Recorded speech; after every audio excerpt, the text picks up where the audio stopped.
it appears as a just a single event.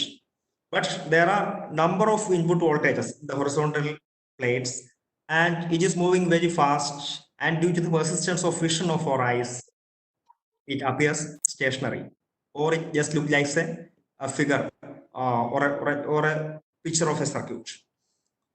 So the CRO in general, we say that it is used for visualizing the time varying voltage. And now there is an internal structure of a CRO is shown here.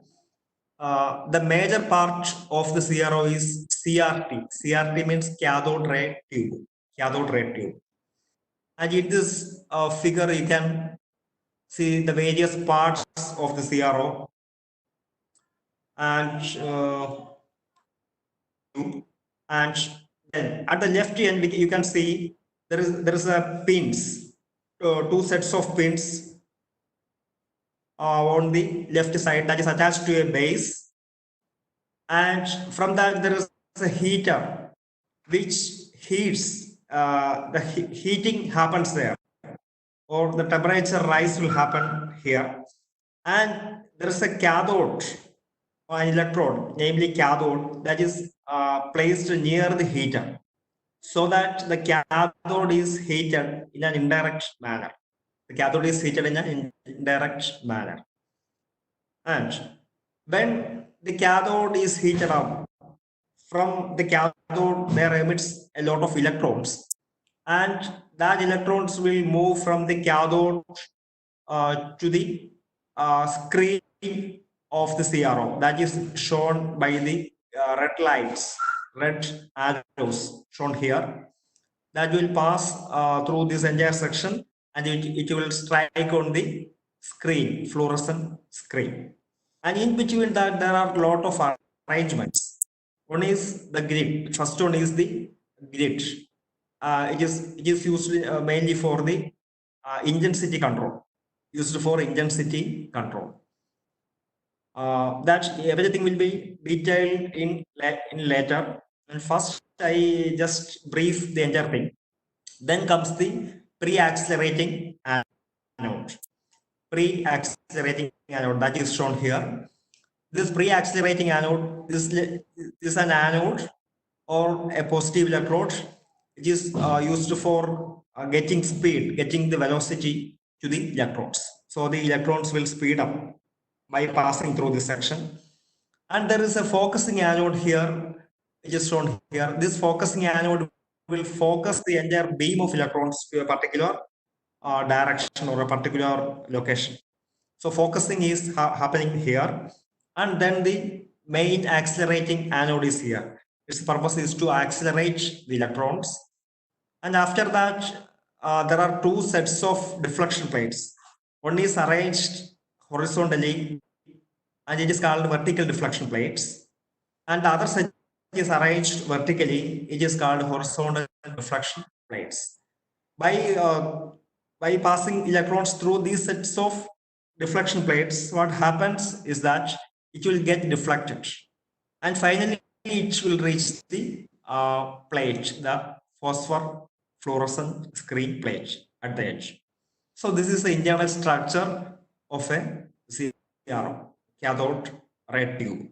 And then we discuss one by one in detail. Next, we have gone through the construction of CRO in detail. The main parts of CRO are that one is cathode ray tube and the electronic gun assembly, an assembly consisting of electron gun and the anode, both pre-accelerating and accelerating and focusing electrode, and and then deflecting plates, fluorescent screen, and glass envelope. These are the various other parts. So similar to the earlier picture, it is shown very clearly that the screen is shown here.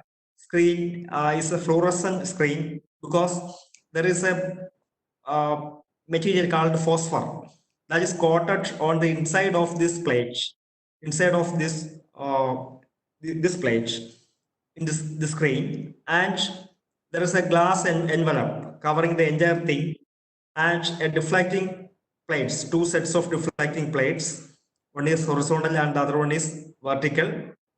And this section is the entire electronic gun assembly. That electronic gun assembly consisting of the focusing anode, the pre-accelerating and the accelerating anode, and the intensity control grid and the cathode. This entire thing is called the electron gun. And then again some other electronic circuits associated with this CRO that we will discuss later. Then we have discussed the entire components in a brief manner, and then we move to the explanation of each one in detail. So cathode ray tube is actually just like a tube which is available or normally seen in the television. It's actually similar to that, but some difference. It's a vacuum tube which converts the electrical signal into the visual signal. It's actually a vacuum tube. There is full of vacuum, and it converts the electrical signal that we apply into the visual signal that appears on the screen. And this CRT mainly consists of the electron gun and the electrostatic deflection plates. These electrostatic deflection plates are both vertical and horizontal. The electron gun produces a focused beam of electrons, which is accelerated to high velocity by passing through the corresponding accelerating anodes. And then the vertical deflection plate, that plate will move the beam of electrons up and down. And similarly, the horizontal deflection plate will move the beam of electrons from left to right. Just note that the direction is from left to right. And these movements are independent of each other because the voltage that we apply to the horizontal plates is independent of that we apply to the vertical. Both are independent. In such a way that the beam can be positioned anywhere on the screen. The beam should be positioned in the screen by the combined action of both vertical as well as the horizontal deflection plates. Okay, then the electron gun assembly, I have said earlier, the purpose of or the objective of the electron gun assembly is to emit the electrons from the cathode and forms them into a beam. So the electrons are emitted from cathodes because it is a negative electrode, and the cathode emission happens when it heated up. It is heated up indirectly by the heater, just placed adjacent to it.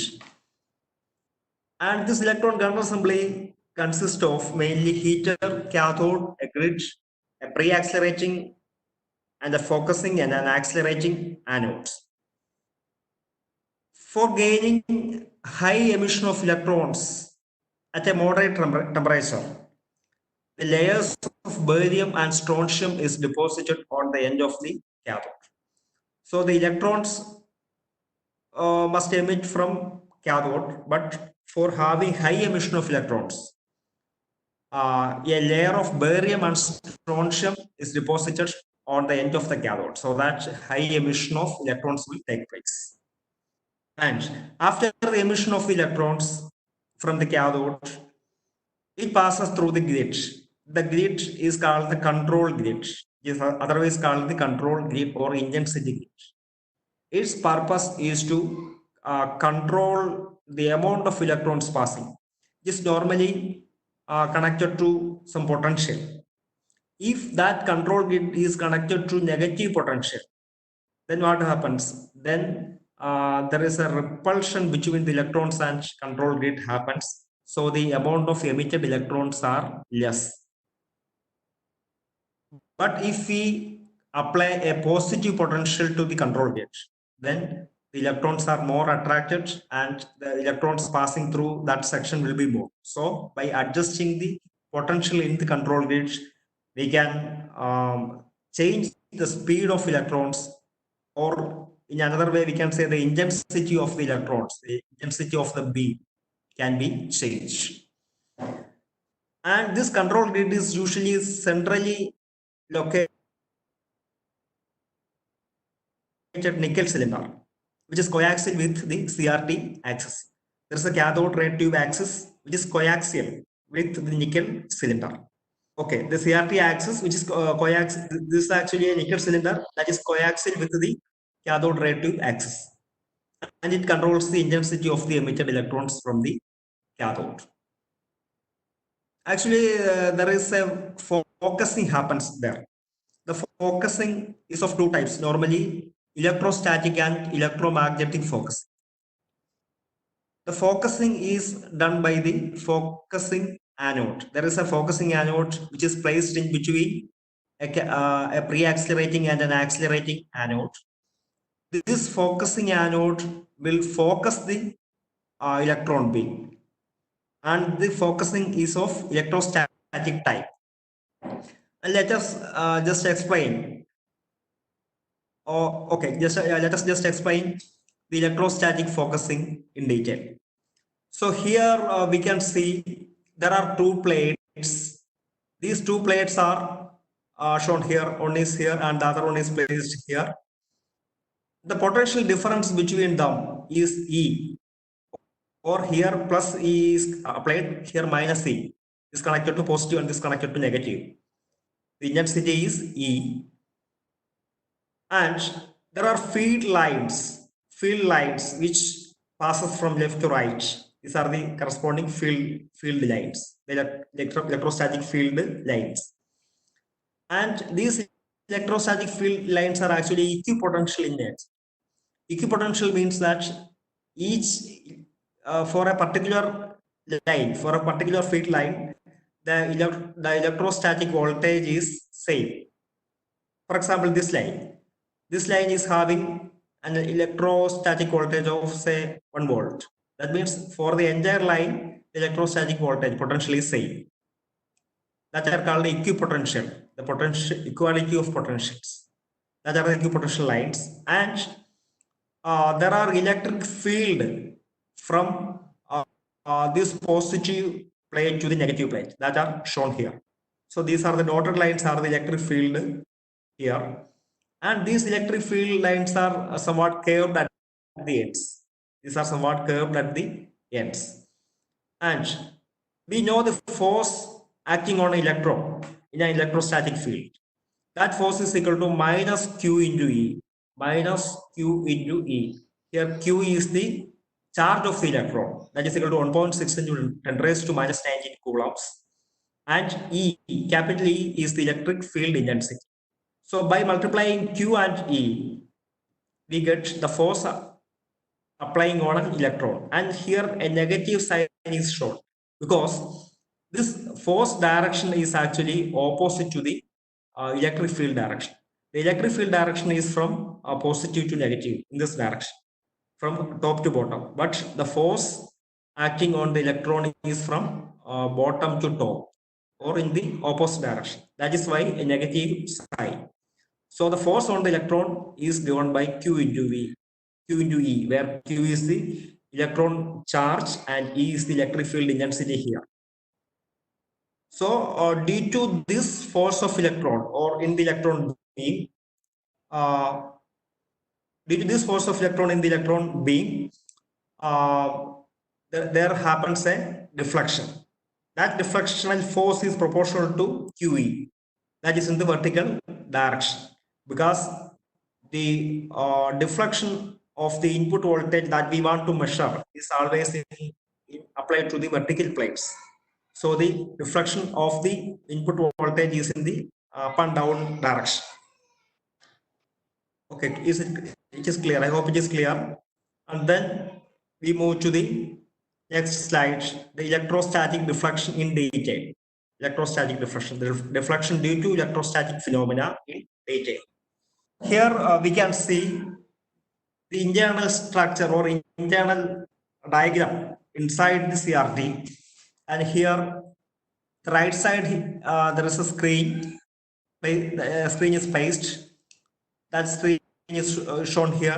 There is a marking called D, capital D. This marking is actually the distance from the luminous spot on the screen and from the center, or the distance from the center of the screen to the particular point where the electron beam strikes. That is called capital D.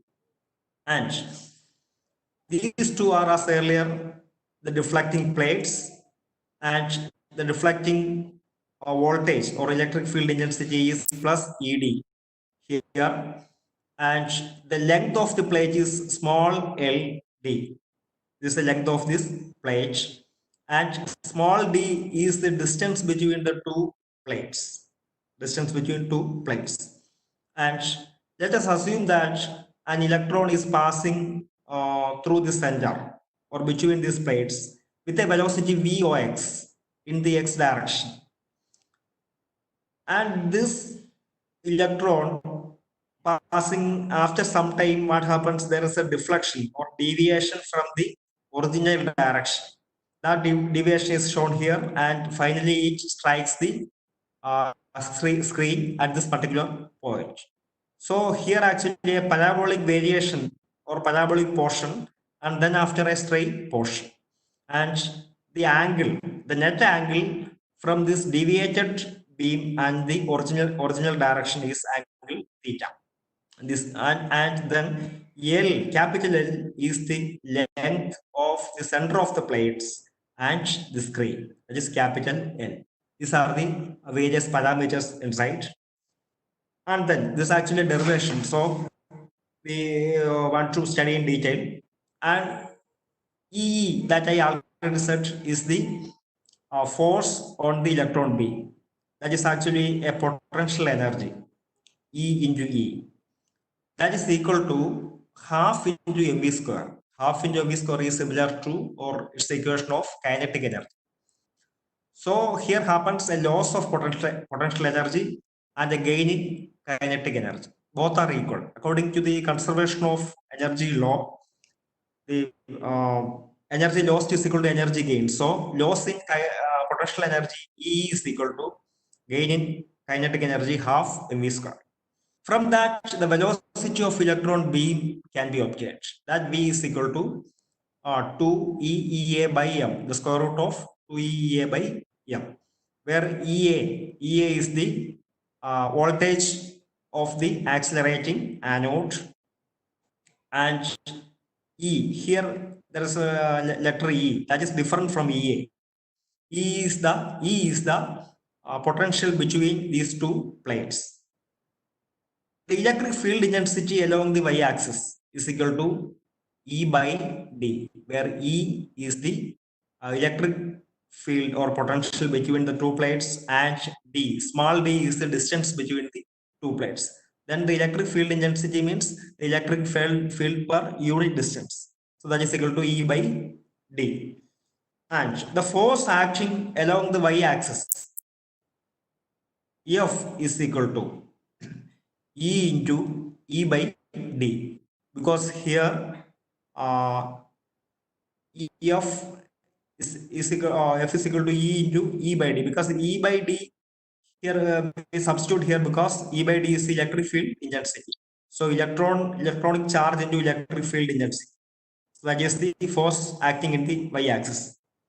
And the net acceleration is equal to E by D into M, because E by D is actually the force, and force divided by this mass, that is the acceleration. So net acceleration of the electron in the y direction is equal to this equation. And we know that the electrons will start from this point, or it will start from this point and it will accelerate to this direction. And in the beginning, the initial velocity of electron is 0. In the beginning, the initial velocity of electron is 0. So from the equation, y is equal to, y is actually the displacement happened. Displacement happened from this baseline. or the displacement of this electron in each instant from the baseline. That is the y, instantaneous deflection or distance from the original direction. Y is equal to half into half into a t square, where a is this value, acceleration is this value, so half into a t square. And we know x is equal to u into t, where x is the distance traveled by the electron in this x direction. Distance traveled by the electron in this x direction. And that x is equal to the corresponding velocity into time. So here, here t from this equation we get t is equal to x by u. That value is substitute here. So x by u, when substitute here, it becomes x square by u square. So x square by u square. That is same as y, but only substitution t. Instead of t, we substitute x by u. And then we find the slope of this line, that is dy by dx. Slope of this line dy by dx. That slope is equal to, we differentiate this equation. We differentiate equation number 4, y with respect to x. Then we get this equation in this form. Then d is the total deflection at the edge. That d is equal to, from a trigonometric relation, tan theta is equal to d by l, where d is the opposite length, and L from here, L is the adjacent length, and the angle between these two lines. If we assume that this is a triangle, here 90 degree, here an angle theta, and the tan theta is equal to this line, this length by this length, so d by L. That tan theta is same as the slope, that is dy by dx. So dy by dx we apply here, and finally we get an equation like d by e is equal to ll by 2d ea after some simple substitutions. So this is an equation used for the electrostatic deflection, how much the electron is deflected from the x direction. So this is a detailed derivation that you can see in the textbooks, but due to the time constraint, we move on to the next. We move on to the next slide. So then we have seen the deflecting plates.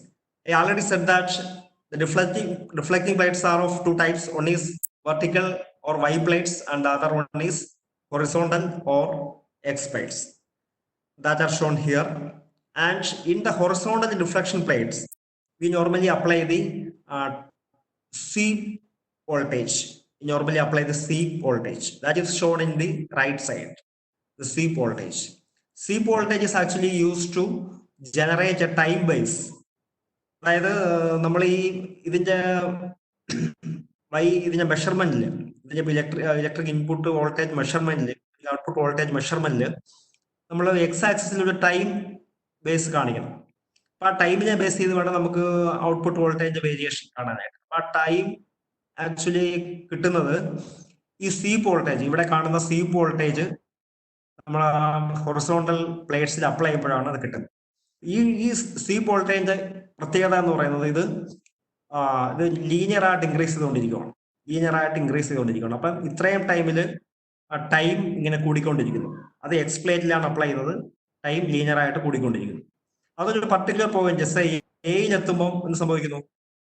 ഇവിടെ എത്തുമ്പോഴത്തേക്ക് that means ഈ മൊത്തം സ്ക്രീനിന്റെ left പോയിന്റിൽ നിന്ന് right point വരെ എത്തിക്കഴിഞ്ഞു. ആ ടൈമാണ് ഈ കാണുന്നത്. അതിനുശേഷം എ എന്ന് പറയുന്ന ഒരു പർട്ടിക്കുലർ പോയിന്റിൽ എത്തുമ്പോൾ ഇത് പെട്ടെന്ന് തന്നെ സീറോ ആയിട്ട് മാറും, ഇതിന്റെ വാല്യൂ സീറോ ആയിട്ട് മാറും. അപ്പൊ നമ്മൾ ഇതിന് കൊടുക്കുന്ന സമയം എന്ന് പറയുന്നത് ഒന്ന് സ്വീപ്പ് ടൈമാണ് ഈ ആദ്യം കാണുന്നത്. 0 മുതൽ ഇവിടെ ഉള്ള ടൈം സ്വീപ്പ് ടൈമും, പിന്നീട് കാണുന്നത് ഫ്ലൈ ബാക്ക് ടൈമുമാണ്. അതായത് റീട്രേസ് ടൈം എന്ന് വിളിക്കും, ഓർ ഫ്ലൈ ബാക്ക് ടൈം. ഈ ഫ്ലൈ ബാക്ക് ടൈം ഐഡിയൽ ആയിട്ട് 0 ആയിരിക്കും. എന്ന് പറഞ്ഞാൽ ഈ സിഗ്നൽ ലെഫ്റ്റിൽ നിന്ന് റൈറ്റ് വരെ പോയിട്ട് പിന്നെ തിരിച്ചത് വീണ്ടും ലെഫ്റ്റിലേക്ക് പോവുകയാണ്. അതാണ് ഇവിടുന്ന് താഴോട്ട് കാണുന്നത്. ഈ ലെഫ്റ്റിലേക്ക് പോകുന്നത് സമയമില്ല. ഐഡിയൽ ഇറ്റ് 0, പെട്ടെന്ന് തന്നെ അങ്ങ് ലെഫ്റ്റിലെത്തി. പക്ഷെ ആക്ച്വൽ കേസിൽ there is a slight time is there. It is called a retrace time or flyback time. Again, വീണ്ടും ഇതേ സിഗ്നൽ റിപ്പീറ്റ് ചെയ്യുന്നു. വീണ്ടും ടൈം ഇൻക്രീസ് ചെയ്തുകൊണ്ടിരിക്കുന്നു. വീണ്ടും റൈറ്റിലെത്തുമ്പോൾ വീണ്ടും സ്റ്റോപ്പായി, വീണ്ടും ലെഫ്റ്റിലേക്ക് പോയി, വീണ്ടും ഇങ്ങനെ ഇൻക്രീസ് ചെയ്തുകൊണ്ടിരിക്കുന്നു. ഇത് ഹൊറിസോണ്ടൽ പ്ലേറ്റിൽ നമ്മൾ അപ്ലൈ ചെയ്യുന്ന വോൾട്ടേജ് ആണ്. ഇത് we can generate these type of voltage either by external or internal. External ആയിട്ട് നമുക്കൊരു ട്രിഗർ സിഗ്നൽ, നമുക്ക് ട്രിഗർ സിഗ്നൽ എന്ന് വിളിക്കാം. ഈ ട്രിഗർ സിഗ്നൽ എക്സ്റ്റേണൽ ആയിട്ട് അപ്ലൈ ചെയ്യാം. അതല്ല ഇന്റേണൽ ആയിട്ട് നമുക്ക് ഇതിന്റെ സ്വിച്ച് ഇന്റേണൽ പൊസിഷനിലേക്ക് മാറ്റുവാണെങ്കിൽ ഇന്റേണൽ ആയിട്ട് നമുക്കിത് ജനറേറ്റ് ചെയ്യാം. എന്തായാലും ഇതിന് നമ്മൾ വൈ പ്ലേറ്റ്സിൽ അപ്ലൈ ചെയ്യുന്ന വോൾട്ടേജുമായിട്ട് ഒരു സിങ്ക്രണസ് ഉണ്ടാവും. വൈ പ്ലേറ്റ്സിലാണ് നമ്മൾ മെഷർമെന്റ് വോൾട്ടേജ് അപ്ലൈ ചെയ്യുന്നത്. ആ വോൾട്ടേജുമായിട്ട് ഇതിനൊരു സിങ്ക്രണസം ഉണ്ടാവണം. അപ്പം ആ ഒരു സിങ്ക്രണൈസിങ് ആയിട്ടുള്ള ഒരു മെക്കാനിസം ഇതിനകത്തുണ്ട്. സിങ്ക്രണൈസ് ചെയ്തെങ്കിൽ മാത്രമേ നമുക്കിത് രണ്ടും പ്രോപ്പർ ടൈമിൽ മെഷർമെന്റ് നടക്കുകയുള്ളൂ. Then we go to the vertical amplifier section. So vertical plates we have discussed. Vertical plates നെ പറ്റി നമ്മൾ പറഞ്ഞു. ഈ വെർട്ടിക്കൽ പ്ലേറ്റ്സ് വോൾട്ടേജ് നമ്മൾ കൊടുത്തു. ഈ voltage if it is A feeble one, വളരെ ചെറിയ വാല്യൂ ആണ് അതിന്റെ വോൾട്ടേജ്, വളരെ മില്ലി വോൾട്ടേജ് റേഞ്ചിലാണ് കൊടുക്കുന്നതെങ്കിൽ we can measure that thing or we can find the display in the screen. സ്ക്രീനിൽ അതിന്റെ ഡിസ്പ്ലേ നടക്കില്ല. അപ്പൊ നമ്മൾ എന്ത് ചെയ്യും? നമ്മൾ ഇതിന്റെ വോൾട്ടേജിന്റെ ആംപ്ലിഫിക്കേഷൻ നടത്തും. So that it is able to display or it is able to deflect. ആ ഒരു വോൾട്ടേജിലേക്ക് എത്തിക്കാൻ വേണ്ടിയിട്ടാണ് വെർട്ടിക്കൽ ആംപ്ലിഫയർ സെക്ഷൻ യൂസ് ചെയ്യുന്നത്. അതുപോലെ തന്നെ ഹൊറിസോണ്ടൽ സ്വീപ്പ് സെക്ഷൻ ഉണ്ട്. ഞാൻ പറഞ്ഞു horizontal sweep time is in the CRO we select a desired sweep rate from a calibrated step or admits external signal to horizontal amplifier. So CRO യുടെ front panel നമ്മൾ നോക്കുകയാണെങ്കിൽ അതിനകത്തൊരു sweep time കാണും per centimetre. ഒരു സെന്റിമീറ്ററിൽ എത്ര sweep time horizontal direction. Decide ആയിട്ടുള്ള sweep rate നമ്മൾ കൊടുക്കുന്നു, എന്നിട്ടാണ് നമ്മളത് അപ്ലൈ ചെയ്യുന്നത്. അപ്പൊ അത് വേരിയിപ്പിക്കാനുള്ള ഒരു സംവിധാനമുണ്ട്. അതാണ് sweep time per centimetre variable എന്ന് പറയുന്നത്. ആ സ്വീപ്പ് റേറ്റിനെ വേരിയിപ്പിക്കാൻ വേണ്ടിയുള്ള ഒരു നോബും ഇതിന്റെ ഫ്രണ്ട് പാനലിൽ കാണും. അതുപോലെ പൊസിഷൻ ഉണ്ട്. ഈ ഹൊറിസോണ്ടൽ പൊസിഷൻ സ്ക്രീനിൽ കാണാനായിട്ട് അതിനെ ചേഞ്ച് ചെയ്യാനായിട്ട് നമ്മളൊരു പൊസിഷൻ എന്ന് പറയുന്ന നോബും ഇതിന്റെ ഫ്രണ്ട് പാനലിൽ വെച്ചിട്ടുണ്ട്. അപ്പൊ ഈ പൊസിഷൻ നോബ് വേരി ചെയ്യുമ്പോൾ എന്ത് പറ്റുമെന്ന് വെച്ച് കഴിഞ്ഞാൽ ഈ സിഗ്നല് കറക്റ്റ് നമ്മളെ എക്സാക്ട് പൊസിഷൻ എന്ന് പറഞ്ഞാൽ അതിന്റെ മിഡിലാണ് ഇരിക്കേണ്ടത്. അപ്പൊ അത് മിഡിലായിട്ട് സെറ്റ് ചെയ്ത് വെക്കാം. അതല്ല പൊസിഷൻ നമുക്ക് ഒന്നുകിൽ ക്ലോക്ക് വൈസ് ആയിട്ട് കൂട്ടുമ്പോൾ ആ പൊസിഷൻ അല്ലെങ്കിൽ ആ ലൈൻ മുകളിലേക്ക് തിരിച്ച് ആന്റി ക്ലോക്ക് വൈസ് ആയിട്ട് മൂവ് ചെയ്യുമ്പോൾ ആ ലൈൻ താഴേക്ക് പോകും. നമ്മൾ സ്റ്റാർട്ട് ചെയ്യുമ്പോൾ എപ്പോഴും ഇതിനൊരു മിഡിൽ പോയിന്റിൽ കൊണ്ട് വെക്കണം. അപ്പൊ ഇതെല്ലാം ആ CROയിലുള്ള പല നോബ്സിന്റെ അഡ്ജസ്റ്റ്മെന്റ് അറേഞ്ച്മെന്റിനെ പറ്റിയുള്ള കാര്യങ്ങളാണ്. ഡിഫ്ലക്റ്റിംഗ് പ്ലേറ്റ്സിനെ പറ്റി ഞാൻ നേരത്തെ സൂചിപ്പിച്ചിരുന്നു. ഒരു സ്റ്റഡി ട്രേസ് ട്യൂബ് ഫേസിൽ സ്റ്റഡി ട്രേസ് കിട്ടാനായിട്ട് നമ്മൾ അൺനോൺ സിഗ്നൽ വെർട്ടിക്കൽ പ്ലേറ്റിൽ അപ്ലൈ ചെയ്യുന്നു. അൺനോൺ സിഗ്നലാണ് വി വാണ്ട് ടു മെഷർ. നമ്മൾ മെഷർ ചെയ്യേണ്ട സിഗ്നലാണ് വെർട്ടിക്കൽ പ്ലേറ്റ്സിൽ അപ്ലൈ ചെയ്യുന്നത്. അതിന്റെ ഒരു ഇന്റഗ്രൽ നമ്പർ ഓഫ് സൈക്കിൾസ് ഉള്ള ഒരു സ്വീപ്പ് വോൾട്ടേജ് നമ്മൾ ഈ ഹൊറിസോണ്ടൽ ഇൻപുട്ടിലും അപ്ലൈ ചെയ്യും. അപ്പം വെർട്ടിക്കൽ അപ്ലൈ ചെയ്യുന്നതിന്റെ ഒരു integral number of cycle relation ഉണ്ടാവണം. എന്ന് പറഞ്ഞാൽ രണ്ടും തമ്മിലൊരു സിങ്ക്രണൈസേഷൻ ഉണ്ടാവണം. അതിനു വേണ്ടിയിട്ട് നമ്മൾ വെർട്ടിക്കലും ഹൊറിസോണ്ടലിലും സിഗ്നൽസ് അപ്ലൈ ചെയ്യുന്നു. അപ്പം ഒരു matching of synchronization happens. Then pattern on the tube face repeats itself. അപ്പൊ ഇതിന്റെ സ്പീഡ്, ഈ ഹൊറിസോണ്ടലിൽ അപ്ലൈ ചെയ്യുന്ന സിഗ്നലിന്റെ സ്പീഡ് ഒരു മിനിമം സ്പീഡ് ഉണ്ടെങ്കിൽ നമുക്ക് ആ ഡിഫ്ലക്ഷൻ അല്ലെങ്കിൽ അതിന്റെ അത് സീൻ നമുക്ക് സ്റ്റേഷനറി ആയിട്ട് കാണാൻ പറ്റും. അതല്ല ഈ ഹൊറിസോണ്ടലിൽ അപ്ലൈ ചെയ്യുന്ന ആ സ്വീപ്പ് വോൾട്ടേജ് വളരെ സ്ലോ ആണെന്നുണ്ടെങ്കിൽ നമുക്ക് ഇത് ഡോട്ടഡ് ആയിട്ടേ കാണാം. ഒരു മിനിമം സ്പീഡ് നമ്മൾ അത് നോബ് അഡ്ജസ്റ്റ് ചെയ്ത് ഒരു മിനിമം സ്പീഡിൽ എത്തിക്കണം. ഇത് ശരിക്കും പറഞ്ഞാൽ നമ്മുടെ ഹ്യൂമൻ ഐയുടെ ഒരു പെർസിസ്റ്റൻസ് ഓഫ് വിഷൻ എന്ന് പറയുന്ന ഒരു പ്രത്യേകത കൊണ്ടാണ് ഇത് നമുക്ക് സ്റ്റേഷനറി ആയിട്ട് കാണാൻ പറ്റുന്നത് ഈ സിഗ്നൽസ്. അതായത് ഇത്ര ഫ്രെയിംസ് പെർ സെക്കൻഡ് എന്ന് പറയുന്ന ഒരു ലെവലിലേക്ക് കൊണ്ടുവരണം. മാത്രമല്ല ഈ ഫ്ലൂറസെന്റ് സ്ക്രീനിൽ അതിന്റെ ഗ്ലോയും ഉള്ളത് കൊണ്ട് ഇത് സ്റ്റേഷനറി ആയിട്ട് ഈ സിഗ്നൽസ് അല്ലെങ്കിൽ ഇതിന്റെ പാറ്റേൺ, ഇതിന്റെ പിക്ചർ നമുക്ക് ഔട്ട്പുട്ട് സ്ക്രീനിൽ കാണാൻ പറ്റും.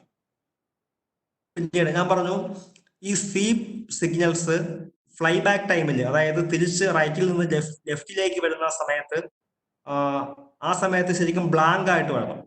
അതായത് അപ്പോഴേ സിഗ്നൽസ് കാണാൻ പാടില്ല. അപ്പൊ അതിന് വേണ്ടിയിട്ട് ഒരു ബ്ലാങ്കിങ് സർക്യൂട്ട് ഉണ്ട്. ആ ബ്ലാങ്കിങ് സർക്യൂട്ട് വെച്ച് ഇതിനെ കട്ട് ഓഫ് ചെയ്യും. അങ്ങനെ ഒരു ബ്ലാങ്കിങ് സർക്യൂട്ടൂടെ ഇവിടെ പ്ലേസ് ചെയ്തിട്ടുണ്ട്. അത് പിക്ചർ കാണുമ്പോൾ അത് കുറച്ചുകൂടെ ക്ലിയർ ആവും. പിന്നീട് ഫ്ലൂറസെന്റ് സ്ക്രീനെ പറ്റി പറഞ്ഞു. അതൊരു ഫ്ലാറ്റ് സ്ക്രീനാണ്. ഏകദേശം 100 millimetre, that means 10 centimetre by 10 centimetre സൈസിലുള്ളതാണ്. പിന്നെ പൊതുവെ CRTയുടെ ഫ്ലാറ്റ് കർവ് ആണെങ്കിലും ലാർജ് ഡിസ്പ്ലേ വരുവാണെങ്കിൽ കർവ്ഡ് സ്ക്രീൻ കാണും. ഇത് ഈ ഫ്ലാറ്റ് അല്ലെങ്കിൽ കർവ്ഡ് പ്ലേറ്റ് ഉണ്ടാക്കുന്നത് by pressing the molten glass onto a mold and then annealing it. ഒരു മോൾട്ടൺ ഗ്ലാസ് ഉരുക്കിയിട്ട് അതിനെ മോൾഡ് ചെയ്ത് annealing പ്രോസസ്സിന് വിധേയമാക്കിയിട്ടാണ്. So there's a question from one of the student. Okay, the question is why do we need a pre-accelerating and accelerating anode in cathode ray tube CRT? The question is, I will repeat once more. Why do we need a pre-accelerating and a accelerating anode in CRT? Okay. That actually for increasing the acceleration only, because we normally we use substitutes for something. നമ്മൾ പലപ്പോഴും ഒരു substitute പലതിലും നമ്മൾ ഉപയോഗിക്കാറുണ്ടെന്ന് പറയുന്ന പോലെ ആദ്യം നമ്മൾ എന്ത് ചെയ്യും? നമ്മൾ ആദ്യം ഇവിടെ ഒരു പ്രീ ആക്സിലറേറ്റിംഗ് ആനോഡ് കൊടുക്കും. ഈ പ്രീ ആക്സിലറേറ്റിംഗ് ആനോഡിൽ ഇതിന്റെ സ്പീഡ് ഒരു കോൺസ്റ്റന്റ് സ്പീഡിൽ എത്തിക്കഴിഞ്ഞു. എന്നാൽ മാത്രമേ നമുക്ക് ഇതിന്റെ ഫോക്കസിങ് ലെവലിലേക്ക് കൊണ്ടുവരാൻ പറ്റൂ. ഫോക്കസിങ് ലെവലില് കൊണ്ടുവന്നു കഴിഞ്ഞിട്ട് പിന്നീട് അതിന് ശേഷമാണ് നമുക്ക് വീണ്ടും അതിന്റെ സ്പീഡ് കൂട്ടേണ്ട ഒരു ആവശ്യം. അപ്പോഴാണ് നമ്മൾ ആക്സിലറേഷൻ ആനോഡിലേക്ക് കൊടുക്കുന്നത്. അപ്പം അതിന്റെ ഒരു ഇന്റേണൽ അറേഞ്ച്മെന്റ് എന്നുള്ളതേ ഉള്ളൂ, അല്ലാതെ പ്രത്യേകിച്ച് ഒന്നുമില്ല. വേണമെങ്കിൽ നമുക്ക് വേണമെങ്കിൽ ഈ പ്രീ ആക്സിലറേറ്റിംഗ് അങ്ങനെ ഓടിയാൻ പറ്റില്ല, കാരണം ഫോക്കസിങ്ങിന് അതിനൊരു മിനിമം സ്പീഡ് വേണം. അതുകൊണ്ടാണ് പ്രീ ആക്സിലറേറ്റിംഗ് ആനോഡ് ഉപയോഗിക്കുന്നത്. Then we reach the fluorescent screen. For higher screens or large displays we use curved screen, and the inside surface of the faceplate is coated with phosphor crystal. Phosphor crystal വെച്ചിട്ട് ഇതിന്റെ face plate നമ്മൾ coat ചെയ്യുന്നു. ഈ ഫോസ്ഫറിന്റെ പ്രത്യേകത എന്താണെന്ന് വെച്ചാൽ electrical energy ഇത് light energy ആയിട്ട് കൺവേർട്ട് ചെയ്യും. So that material is called phosphor. And when an electron's beam strikes a phosphor crystal, it raises their energy level, and hence light is emitted during phosphorus crystallization. അതായത് fluorescence എന്ന് പറയുന്ന phenomenon ആണ്. Electrons ഇതിൽ വന്ന് നമ്മൾ emit ചെയ്യുമ്പോൾ ഈ electrons ഈ ഫോസ്ഫർ ക്രിസ്റ്റലിന്റെ എനർജി ലെവൽ ഇൻക്രീസ് ചെയ്യും. Thereby light is emitted. അങ്ങനെയാണ് ലൈറ്റ് നമുക്ക് അല്ലെങ്കിൽ ആ വിഷ്വൽ നമുക്ക് കാണാൻ കഴിയുന്നത്. പിന്നെ the whole structure is placed in an evacuated conical shaped structure. പിന്നീട് CRTയുടെ കാഥോഡ് റേ ട്യൂബിന്റെ ഇന്നർ സർഫസിൽ from the screen to the നെക്കിലും സ്ക്രീനും ഇടയ്ക്കായിട്ട് ഒരു material that is called aquadag. A material is coated. Aquadag എന്ന് പറയുന്നത് it's a conducting material and it acts as a high voltage electrode. ഈ സ്ക്രീനിൽ നിന്ന് എമിറ്റ് ചെയ്യുന്ന ഇലക്ട്രോൺസ് അത് നമ്മൾ സെക്കൻഡറി ഇലക്ട്രോൺസ് ആണ് വിളിക്കുന്നത്. ആദ്യം ബീം ഓഫ് ഇലക്ട്രോൺസ് സ്ക്രീനിൽ വന്ന് ഇടിച്ചു. അപ്പൊ അവിടെ നിന്ന് അവിടുത്തെ എനർജി ലെവൽ റൈസ് ചെയ്ത് വീണ്ടും അവിടുന്ന് ഇലക്ട്രോൺസ് വീണ്ടും എമിറ്റ് ചെയ്യുന്നുണ്ട്, സെക്കൻഡറി ഇലക്ട്രോൺസ് പറയും.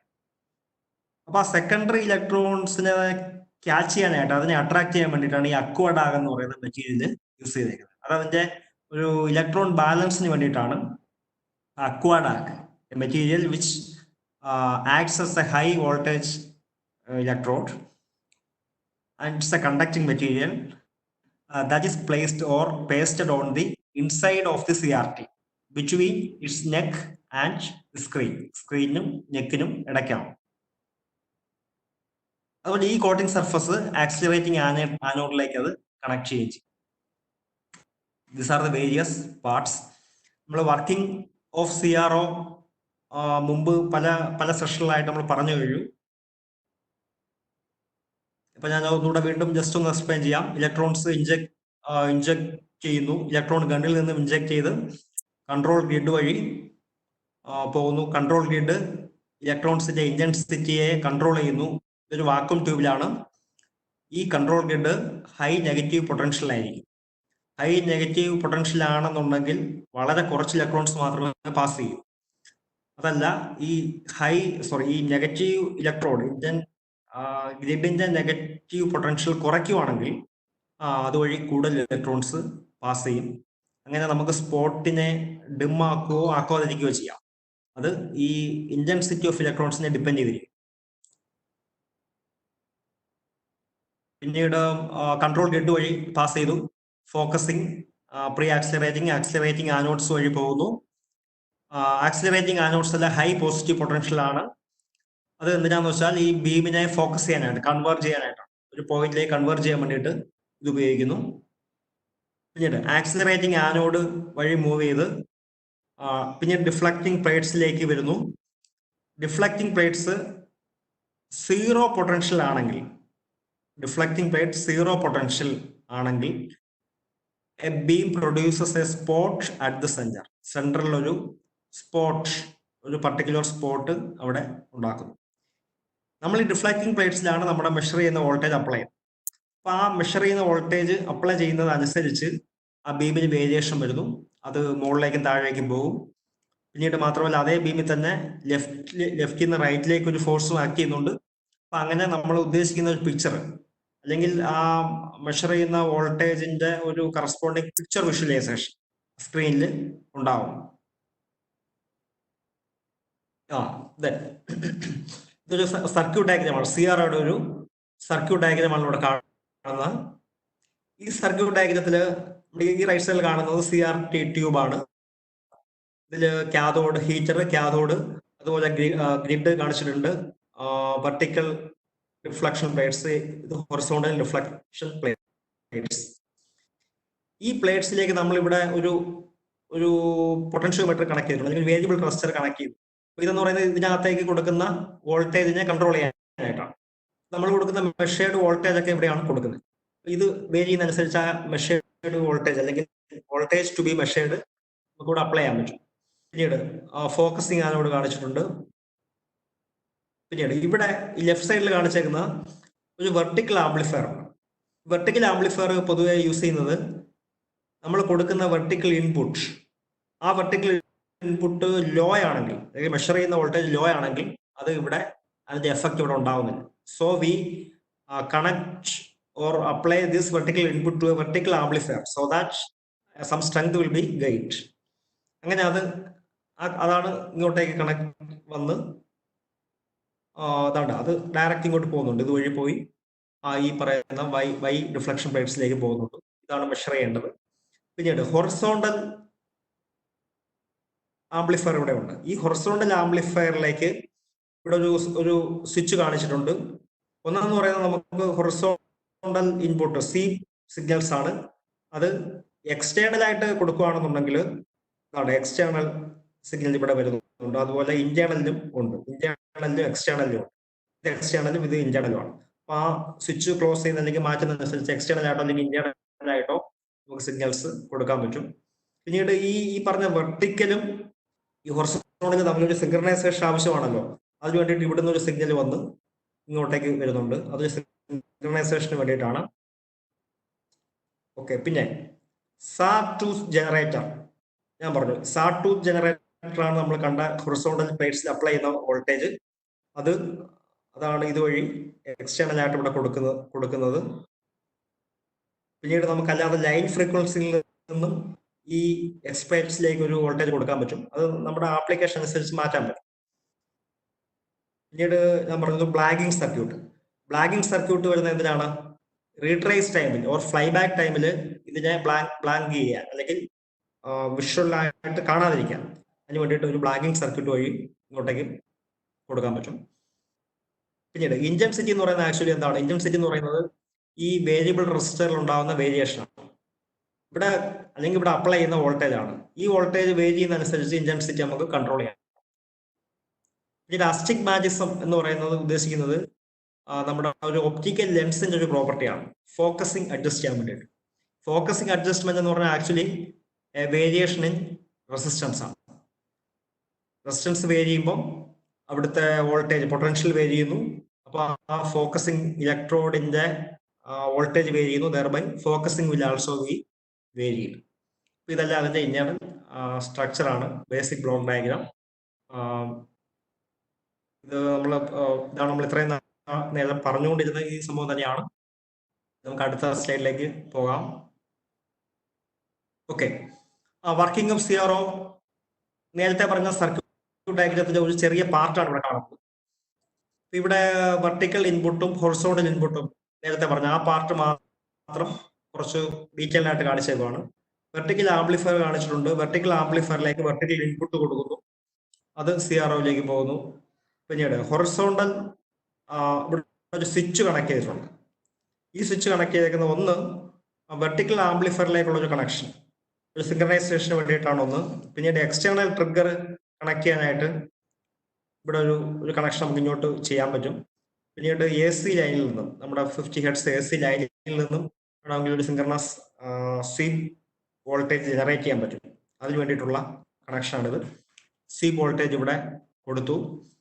ഇതല്ലാതെ ഒരു ഹൊറിസോണ്ടൽ ഇൻപുട്ട് കൊടുത്ത് നമുക്ക് സ്വീപ്പ് ട്രിഗർ അല്ലാതെയും ഈ ഹൊറിസോണ്ടൽ ആംപ്ലിഫയറിലേക്ക് കൊടുക്കാൻ പറ്റും. അപ്പൊ ആ ഒരു അറേഞ്ച്മെന്റ് ആണ് ഇതിനകത്ത് കാണിച്ചത്. പിന്നെ ഓപ്പറേറ്റിംഗ് ഇൻസ്ട്രക്ഷൻസ് ആണുള്ളത്. നമുക്ക് എല്ലാവർക്കും അറിയാവുന്ന പോലെ power switch at of condition. പിന്നീട് ഇന്റൻസിറ്റി നമ്മൾ കൗണ്ടർ ക്ലോക്ക് വൈസ് വേരി ചെയ്ത ഇന്റൻസിറ്റി നമുക്ക് അതിന്റെ വേരിയേഷൻ നടത്താൻ പറ്റും. പിന്നെ vertical centring in the centre of range, ആദ്യം സ്റ്റാർട്ട് ചെയ്യുമ്പോൾ അതിന്റെ എല്ലാ സെറ്റിങ്സും മിഡിലിൽ വരത്തക്ക രീതിയിൽ സെറ്റിങ്സ് ചെയ്ത് വെക്കുക. പവർ ടേൺ ഓൺ ചെയ്ത് do not advance intensity control. Intensity കൺട്രോളൊക്കെ ഒരു മീഡിയം ലെവലിൽ ആദ്യം സെറ്റ് ചെയ്ത് വെക്കാം. ആദ്യം കൂടിയോ അല്ലെങ്കിൽ ലോ ആയിട്ടോ ഹൈ ആയിട്ടോ വെക്കേണ്ട ആവശ്യമില്ല. Allow the scope to warm up for approximately 2 minutes. Then turn the intensity control until the beam is visible on the screen. And the operating instructions ആണ്, ഡീറ്റെയിൽഡ് ആയിട്ട് പറയുന്നില്ല. Then applications ആണ് next.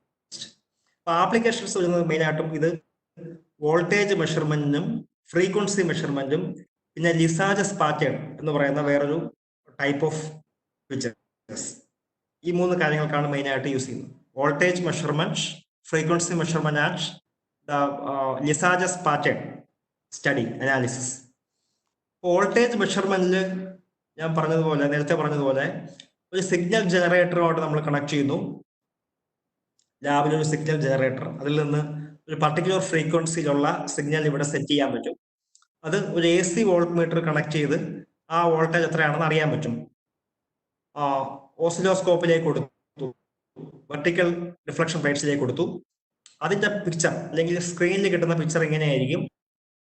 ഒരു sine wave ആയിട്ടാണ് കിട്ടുന്നത്. ആ sine വേവിന്റെ maximum peak to peak voltage ആണ് ഈ കാണുന്ന line, peak to peak voltage, VPP means peak to peak voltage. VM എന്ന് പറയുന്നത് ഇതിന്റെ സെൻട്രലിൽ നിന്ന് മാക്സിമം വരെയുള്ള ലെങ്ത്, മാക്സിമം വോൾട്ടേജ്.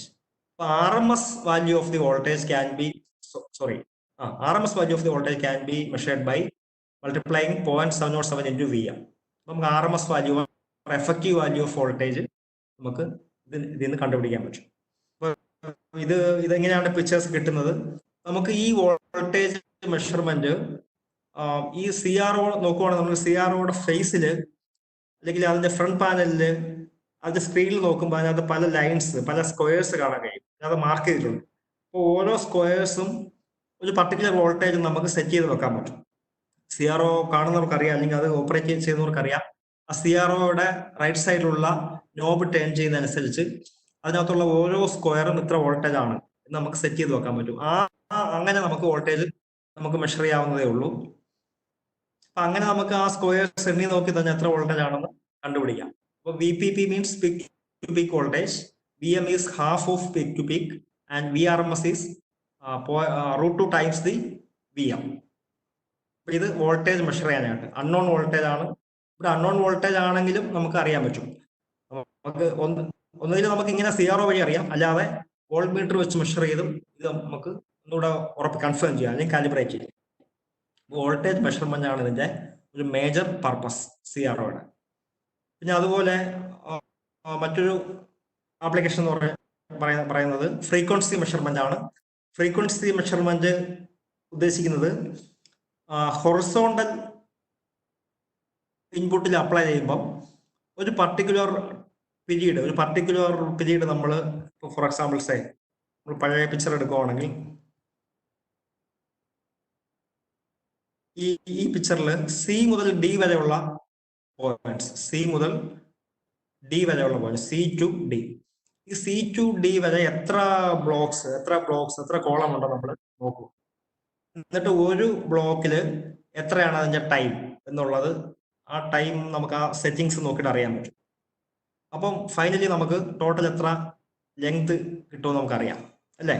ഇപ്പം ഫോർ എക്സാമ്പിൾ ഒരു ബ്ലോക്കിന് ഒരു 1 മില്ലി സെക്കൻഡ് ആണെങ്കിൽ ഇപ്പം ഒരു 10 മില്ലി സെക്കൻഡ് ഉണ്ടായിരിക്കും. അപ്പൊ ടോട്ടൽ ടൈം പീരീഡ് എന്ന് പറയുന്നത് 10 മില്ലി സെക്കൻഡ് ആണ്. ഫ്രീക്വൻസി എന്ന് പറഞ്ഞാൽ 1/ടൈം പീരീഡ് ആണ്. അപ്പം 1/10 മില്ലി സെക്കൻഡ്. അപ്പൊ എത്രയെന്ന് വെച്ചാൽ ആ വാല്യൂ, അതാണ് ടോട്ടൽ ഫ്രീക്വൻസി. അപ്പോൾ വോൾട്ടേജ് നമുക്ക് വെർട്ടിക്കൽ പ്ലേറ്റ്സ് വഴി അത് മെഷർ ചെയ്യാൻ പറ്റും. അതുപോലെ ഫ്രീക്വൻസി, അത് ഹൊറിസോണ്ടൽ ഡിഫ്ലക്ഷൻ പ്ലേറ്റോടാണ് ബന്ധപ്പെട്ടിരിക്കുന്ന ഫ്രീക്വൻസിയും കണ്ടുപിടിക്കാൻ പറ്റും. ദെൻ നെക്സ്റ്റ് ആണ് ലിസാജസ് പാറ്റേൺ എന്ന് പറയുന്നത്. ലിസാജസ് പാറ്റേൺ എന്ന് പറയുന്നത് ഇവിടെ 2 പ്ലേറ്റ്സ് ഞാൻ പറഞ്ഞു, വെർട്ടിക്കൽ പ്ലേറ്റ്സും ഹൊറിസോണ്ടൽ പ്ലേറ്റ്സും. വെർട്ടിക്കൽ പ്ലേറ്റ്സിൽ സൈൻ വേവ് അപ്ലൈ ചെയ്യുന്നത് പോലെ ഹൊറിസോണ്ടൽ പ്ലേറ്റിലും സൈൻ വേവ് അപ്ലൈ ചെയ്യണം. രണ്ട് വെർട്ടിക്കലും ഹൊറിസോണ്ടലും ഒരേ സമയത്ത് സിനുസോയ്ഡൽ വേവ്സ് അപ്ലൈ ചെയ്യുമ്പോൾ it can be different frequencies or same frequency ഉള്ള ആകാം, ഡിഫറെന്റ് ഫ്രീക്വൻസി ഉള്ള ആകാം. അങ്ങനെ അപ്ലൈ ചെയ്യുമ്പോൾ ഉണ്ടാകുന്ന സ്റ്റേഷനറി പാറ്റേൺ, ആ കാണുന്ന സ്റ്റേഷനറി പാറ്റേണിനാണ് ലിസാജസ് ഫിഗർ എന്ന് വിളിക്കുന്നത്.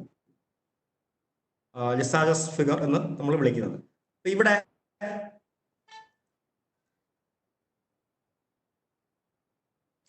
ഈ ലിസാജസ് ഫിഗർ ഇവിടെ നോക്കുകയാണെങ്കിൽ ഇവിടെ ഈ എ എന്ന് പറയുന്ന പിക്ചർ ഒരു എലിപ്സ് ആണ്.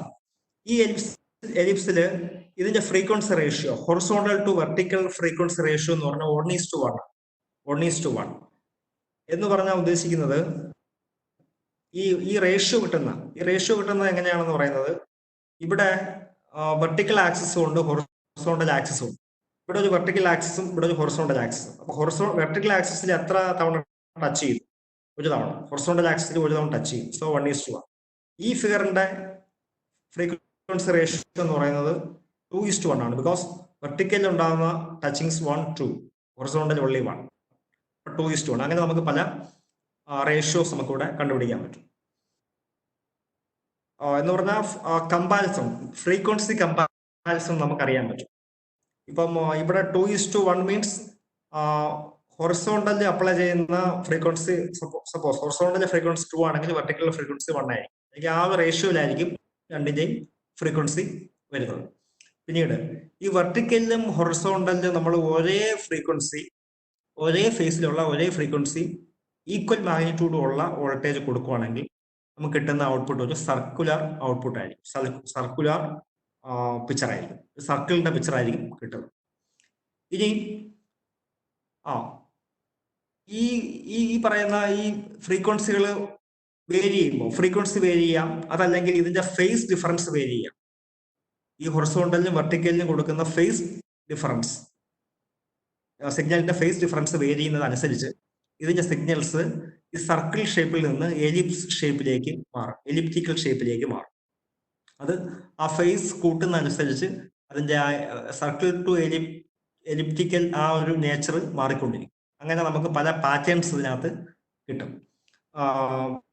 ഞാൻ നേരത്തെ പറഞ്ഞ ഒരു കാര്യം, അതിനകത്തൊരു വ്യത്യാസമുള്ളത്, ഈക്വൽ വോൾട്ടേജും ഈക്വൽ ഫേസും ഈക്വൽ മാഗ്നിറ്റ്യൂഡ് ആണെങ്കിൽ നമുക്ക് കിട്ടുന്നത് ലൈൻ സിഗ്നലായിരിക്കും. 90 ഡിഗ്രി ഫേസ് ഡിഫറൻസ് ആണെങ്കിലാണ് സർക്കിൾ കിട്ടുന്നത്. ഒരു ചെറിയ വ്യത്യാസമാണ്. 90 ഡിഗ്രി ഫേസ് ഡിഫറൻസ് ആണെങ്കിലാണ് സർക്കിൾ കിട്ടുന്നത്. ഈക്വൽ വോൾട്ടേജും ഈക്വൽ ഫേസും ഈക്വൽ ഫ്രീക്വൻസി ആണെന്നുണ്ടെങ്കിൽ ലൈനാണ് കിട്ടുന്നത്. 90 ഡിഗ്രി എന്നുള്ളത് മാറി അത് 80 ഡിഗ്രിയോ അല്ലെങ്കിൽ 110 ഡിഗ്രിയോ ഒക്കെ ആകുമ്പോഴത്തേക്ക് അത് എലിപ്സ് ഷേപ്പിലേക്ക് മാറും. അപ്പൊ അതിന്റെ സ്ലൈഡ്സ് ഞാൻ വെച്ചിട്ടില്ല. അപ്പൊ ലിസാജസ് ഫിഗേഴ്സ് ഇതാണ്.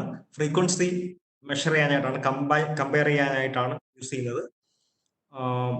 രണ്ട് സിനുസോയിഡൽ വേവ്സ് ഹൊറിസോണ്ടലിലും വെർട്ടിക്കലിലും ഒരേ സമയം അപ്ലൈ ചെയ്യുമ്പോഴാണ് ഇങ്ങനെയുള്ള പിക്ചേഴ്സ് കിട്ടുന്നത്. വെർട്ടിക്കൽ ഡിഫ്ലക്ഷൻ പ്ലേറ്റ്സിലാണ് നമ്മൾ മെഷർ ചെയ്യേണ്ട വോൾട്ടേജ് കൊടുക്കുന്നത്, വെർട്ടിക്കൽ ഡിഫ്ലക്ഷൻ പ്ലേറ്റ്സിൽ. ഹൊറിസോണ്ടൽ ഡിഫ്ലക്ഷൻ പ്ലേറ്റ്സിൽ പൊതുവെ സ്വീപ്പ് വോൾട്ടേജ് ആണ്, സാടൂത്ത് വോൾട്ടേജ് ആണ് പൊതുവെ അപ്ലൈ ചെയ്യുന്നത് ടൈം ബേസ് ക്രിയേറ്റ് ചെയ്യാനായിട്ട്. അപ്പം ഇതാണ് നമുക്ക് CROയെ പറ്റി മെയിൻ ആയിട്ടും ഡിസ്കസ് ചെയ്യാനുള്ളത്. ഇത്രയും പോർഷൻസ് വരുമ്പോഴത്തേക്ക് ഇതുമായിട്ട് ബന്ധപ്പെട്ട ഓൾമോസ്റ്റ് കാര്യങ്ങൾ കവർ ചെയ്തു എന്ന് ഞാൻ കരുതുന്നു.